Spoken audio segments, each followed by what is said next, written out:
What follows is a post written by Steve Richards on the Jung to Live By Discord server on dealing with anxiety caused by or represented as uncertainty. In psychosystems analysis, what we experience as intuition is the ground state of consciousness, not directly derived from data in the senses or originating as thoughts, cognitions, or even emotions, affects. Intuition cannot be willed or directed.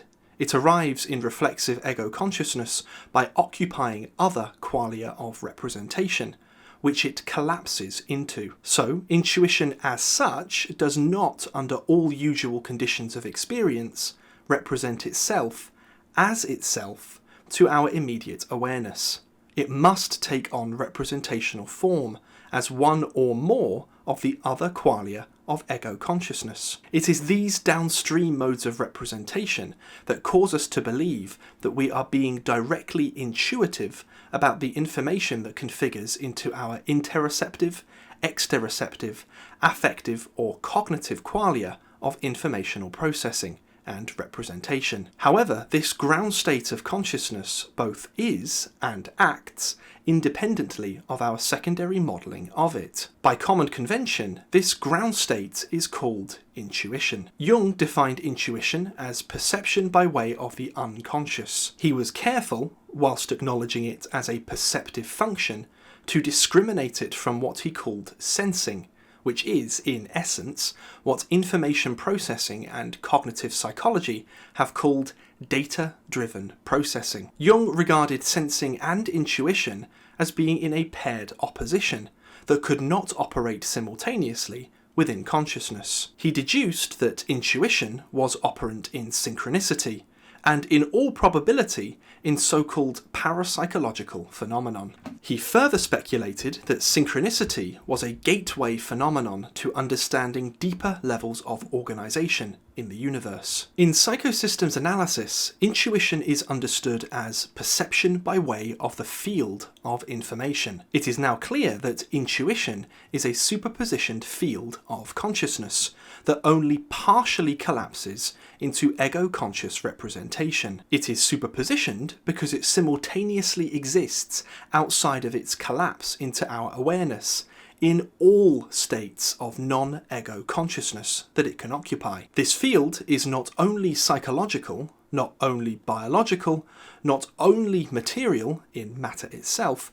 but in all fields, material, mathematical, and informational. Therefore, it represents fundamental Platonic consciousness, right down to the Planck scale and beyond, into informational monism. Psychosystems analysis defines consciousness as a complexity of information that represents itself to itself, and secondarily, a complexity of information that represents itself to other complexities of information. This accommodates both Platonic Aristotelian ontology and emergentism. It also resolves Chalmers's hard problem by overturning the definition of consciousness as being like human ego reflexivity, which is in fact only one collapsed representation of a fundamental state, that of consciousness in itself. In psychosystems analysis, matter is a state of information, and also mind is a state of information. Information as the representation of itself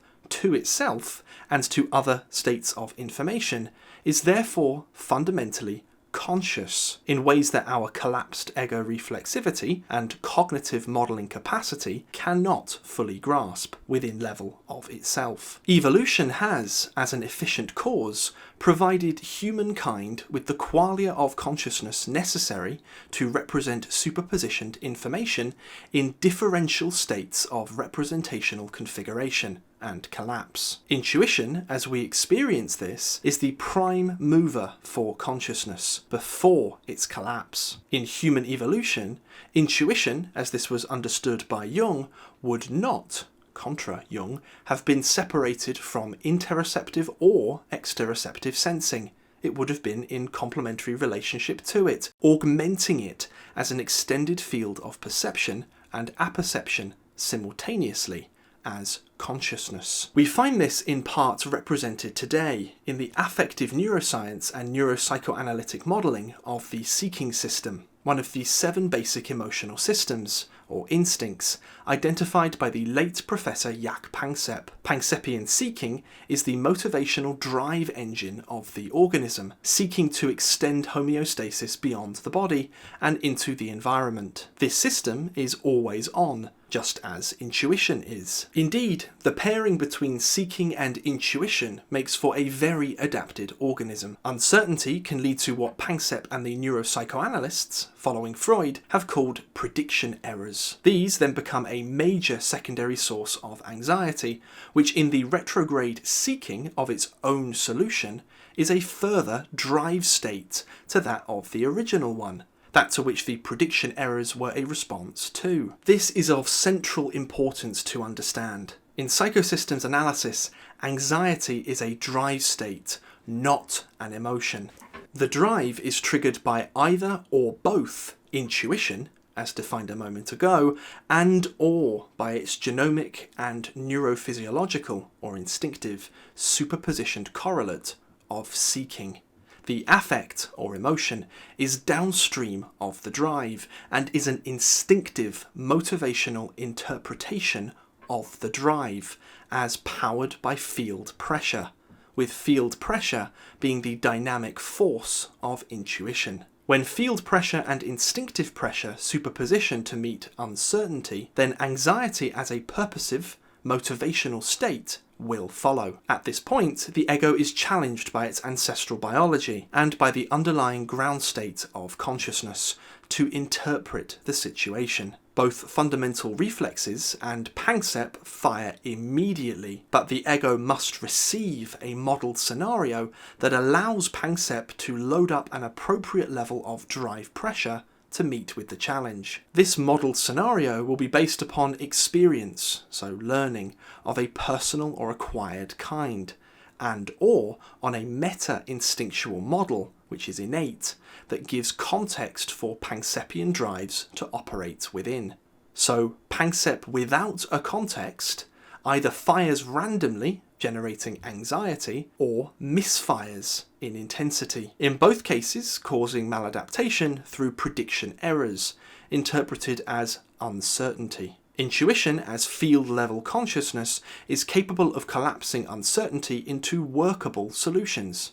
To do this with the greatest efficiency, it is necessary for the ego to be in a proper, receptive adaptation to intuition. If it is not, then typically the ego will fall below a 50% threshold level of understanding of what it receives through intuition. The 50% threshold is crucial, as at that point the ego will find its interpretation of intuition is both right and wrong in equal amounts. This increases uncertainty and eventually reduces the ego's receptivity to intuition even further. As the receptivity reduces, so the prediction errors increase, as does anxiety, which becomes the overwhelming physiological drive state to force the ego to adapt. In other words, homeostasis has been compromised. In such cases, it is important to reduce the drive state at the physiological level and increase the ego's coherence with the field of intuition. The way to achieve this is through self-directed, altered states of consciousness, so self-hypnosis. Once the ego achieves coherence with the superpositioned field of consciousness, anxiety will be meta-regulated by homeostasis.